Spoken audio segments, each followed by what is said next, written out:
All right, guys, new day here. I went to Home Depot, got the welding wire and stuff I needed to finish the other project, but I went ahead and got these parts painted. So let's take a look at them. All right, I got them all cleaned up. I actually had to do a little bit more wire brushing into the harder to get areas with the Dremel, but I got the VHT epoxy paint on it. You can see they turned out really nice. We'll go ahead and let these dry for a little bit longer, and then we'll get back to putting these on to the RZR. All right, got the hubs painted up. I'm going to use the propane heat to go ahead and heat this outer housing up. Then I'll take the new bearing that's in the freezer right now, place it down in, get it started. And then once I've drove it with the vise flat with the surface, I'll use this old bearing to finish driving it down and seating it. Then once it's all the way down in, I'll take a hook or a filler gauge and make sure that it has seated all the way around. So I'm gonna go ahead and get heating that and get everything prepped. I'll go ahead and get this bearing installed, show you the end result, and then do the other. All right, so that bearing's in. It's seated all the way to the bottom. So you can tell there. What I ended up having to do, my vise mouth wasn't large enough, so I had to take this flat block of aluminum, place it on top of the bearing, knock it down flat, and then I set this other old bearing on top of it, used my block, and knocked it on down. I'll go ahead and get this other one squared away. I'll try to show you how I done it.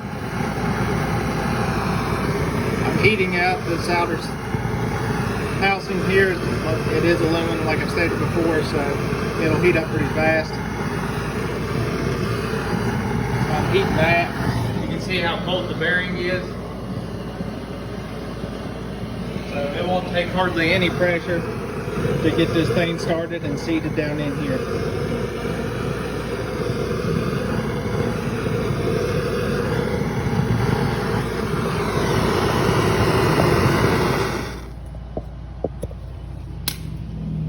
I'm gonna grab the bearing, set it down in there. As you see, it already starts. Put this on there, and I don't even have to hit it real hard.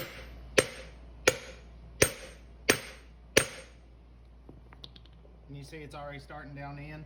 And then, like I said, once it gets down to being flush, I'll set that one on top and do the same thing to drive it the rest of the way down. And we'll go ahead and get this done. So there it is, flush. Set that one on top of it and finish driving it the rest of the way down.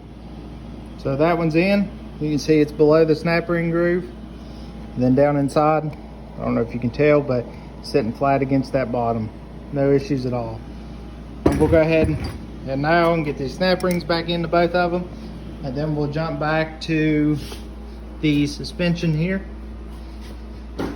and get these control arms put together with new bushings. I'll get the bolts out of the tumbler and we'll get this rear end put back together. I got all the parts out of the bolt tumbler. You can see how nice it cleans those up, just being in there for a couple hours. But I've also went ahead and laid out the bushings for each of the upper and lower control arms along with the bearing hubs. I use this, looks like Nietzsche brand. Came in a whole kit, got them all together. You can see all the packages over there. I've also got the rear rotors laid out along with the rear brake pads. Let's see. The brand here, maybe America's Connection or so, it's cut off. Then it's just a brand of ceramic brake pads I got off of Amazon. And that is a Rhino axle. See that different box, but we'll go ahead and grease all the bushings.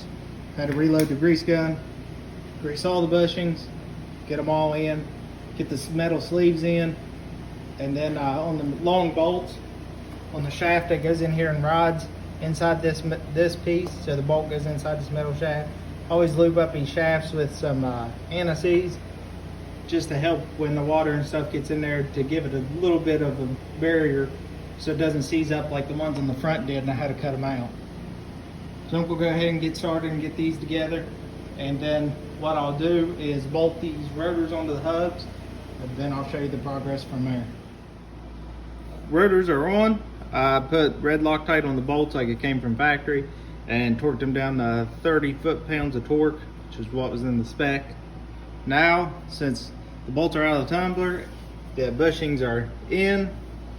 The metal sleeves, if you're wondering, they go inside here on the bearing. You'll see they go right here.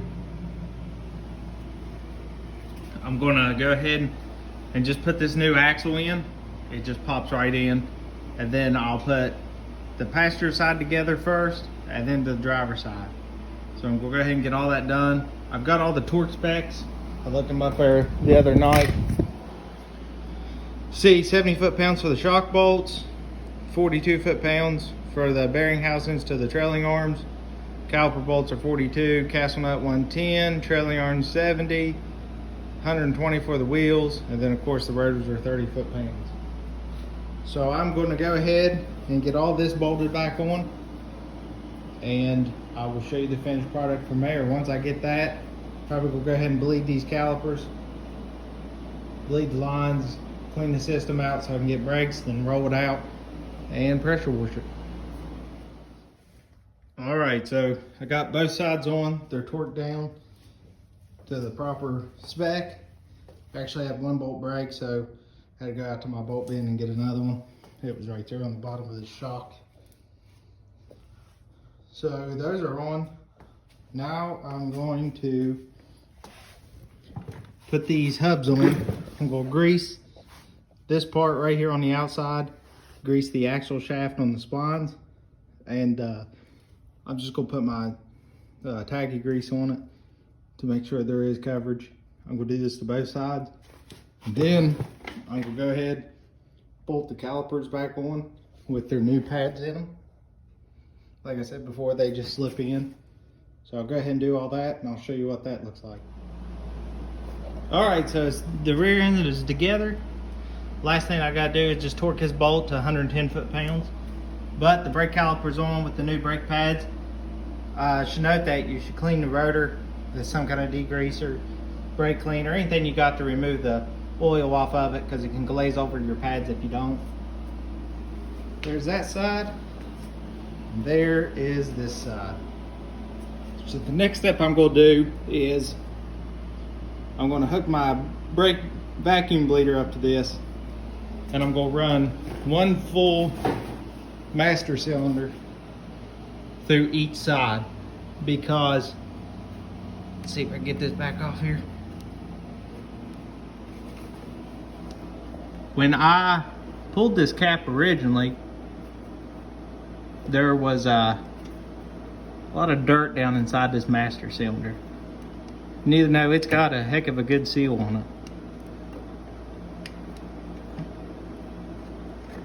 it. There we go. So you can see down in there that dirt and grime that is still in there, so it's hard to tell what's in the lines. That's why I want to go ahead and flush it out. But I'll get a rag down in there, clean up what I can, and then we'll go from there. So I'm gonna bleed those lines, then we'll tighten that down. The last thing I gotta do is put the wheel spacers back on, put the wheels on, and she's ready for a bath. So we'll go ahead and get those bled and all this torqued on, and I'll show you the finished product. All right, I pulled one bottle through. This is the passenger side rear caliper. I pulled one whole master cylinder through, and you can see there's the dirt that came out of it. So there was dirt in the line, and then there's the fluid. It's murky. It's not that bad, but we was able to pull some dirt out of there, so that's good. We're gonna go ahead and jump to the other three wheels and do the exact same thing. All right, we have the finished product. It's back on the ground on the wheels. Wheels are torqued. Everything's done. Rear end is complete. I bled the brakes, ran that full master cylinder through each side. I was trying to let it settle down here so you can see what it ended up looking like. So of course the system was empty, but you can kind of see the dirt that came out of the system. But now it has one heck of a good pedal. It's actually grabbing right as soon as you hit. That's as far down as it goes, because all the brakes are fully engaged.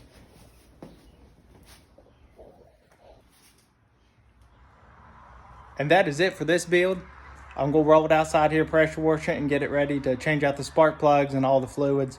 I will have to get a front seal for that diff, but please hit that subscribe button, hit that little bell.